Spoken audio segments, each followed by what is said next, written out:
संजय उवाच दृष्ट्वा तु पाण्डवानीकम् व्यूढं दुर्योधनस्तदा आचार्यमुपसंगम्य राजा वचनमब्रवीत्। संजय ने कहा, दृष्टा देखकर तो किंतु पांडवनी कम पांडव सेना व्यूढ़म व्यूह रचना में खड़े होना दुर्योधनहराजा दुर्योधन तदा तब आचार्यम गुरु उपसंगम्य पास जाकर राजा वचन शब्द अब्रवीत कहा। अनुवाद। संजय ने कहा, हे राजन, पांडवों की सेना की व्यूहरचना का अवलोकन कर राजा दुर्योधन ने अपने गुरु द्रोणाचार्य के पास जाकर इस प्रकार के शब्द कहे। सारांश। धृतराष्ट्र इस बात की पुष्टि करना चाहता था कि क्या उसके पुत्र अब भी युद्ध करने के उत्तरदायित्व का निर्वहन करेंगे।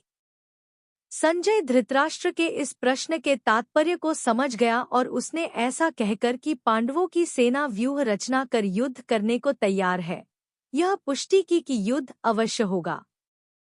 फिर उसके पश्चात उसने वार्ता का विषय बदलते हुए यह बताया कि दुर्योधन क्या कर रहा था। धृतराष्ट्र का ज्येष्ठ पुत्र दुर्योधन निर्दयी और दुष्ट प्रवृत्ति का था। धृतराष्ट्र के जन्म से अंधा होने के कारण व्यावहारिक रूप से हस्तिनापुर के शासन की बागडोर दुर्योधन के हाथों में थी।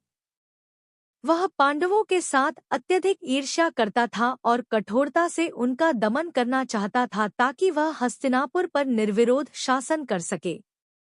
उसने यह कल्पना की थी कि पांडव कभी भी इतनी विशाल सेना एकत्रित नहीं कर सकते जो उसकी सेना का सामना कर सके।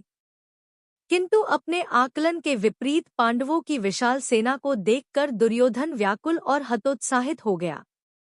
ऐसे में दुर्योधन का अपने गुरु द्रोणाचार्य के पास जाना यह दर्शाता है कि वह युद्ध के परिणाम के संबंध में भयभीत था।